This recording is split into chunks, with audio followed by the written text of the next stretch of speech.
జమ్మూ కాశ్మీర్లో ఏప్రిల్ 22న జరిగిన పహల్గామ్ ఉగ్రదాడిలో 26 మంది అమాయక టూరిస్టులు ప్రాణాలు కోల్పోయారు. ఈ ఘటన వెనుక పాకిస్తాన్ ఉన్నట్లు తేలిన నేపథ్యంలో పాకిస్తాన్పై ఆపరేషన్ సింధూర్ చేపట్టిన విషయం అయితే తెలిసిందే. ఇక పాకిస్తాన్ ఆక్రమిత కశ్మీర్లోని 9 కీలక ఉగ్ర స్థావరాలపై దాడులు చేపట్టింది. వందలాది మంది ఉగ్రవాదులను హతమార్చింది. అయితే భారత్ చేపట్టిన ఆపరేషన్ సింధూర్పై పాకిస్తాన్ మాజీ ప్రధాని ఇమ్రాన్ ఖాన్ సోదరి నోరిన్ నియాజీ కీలక వ్యాఖ్యలైతే చేశారు. ఈ విజయాన్ని పాకిస్తాన్ ఆర్మీ ఫ్యాబ్రికేట్ చేసిందని పాక్ మాజీ ప్రధాని ఇమ్రాన్ ఖాన్ సోదరి నోరిన్ నియాజీ స్పష్టం చేశారు. ఇక భారత్తో 4 రోజుల పాటు జరిగిన ఆపరేషన్ సింధూర్లో భారత్ విజయం సాధించిందని, ఆ విషయాన్ని పాకిస్తాన్ ఆర్మీ దాచిపెట్టిందని కూడా పేర్కొన్నారు.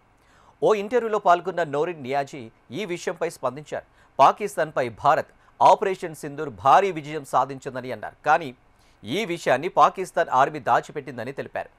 ఈమె వ్యాఖ్యలు పాకిస్తాన్ ప్రభుత్వంలో తీవ్ర కలకలం రేపుతున్నాయి. అయితే నియాజీ వ్యాఖ్యలపై దేశంలోని national cyber crime investigation agency సమన్లు జారీ చేసింది.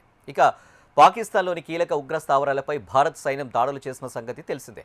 ఇక వాటిలో ముజఫరాబాద్లోని సవైనాలా క్యాంప్, సిడ్నాబిలాల్ క్యాంప్, కొట్లీలోని గుల్పూర్ క్యాంప్, భింబర్లోని బర్నాలా క్యాంప్, అలాగే అబ్బాస్ క్యాంప్, సియాల్కోట్లోని సజల్ క్యాంప్, మెహమూనా జోయా క్యాంప్, మురిడ్కేలోని మార్కాజ్ టైబా క్యాంప్, బవహాల్పూర్లోని మార్కాజ్ సుభానల్లా క్యాంపులను భారత్ పూర్తిగా ధ్వంసం చేసింది.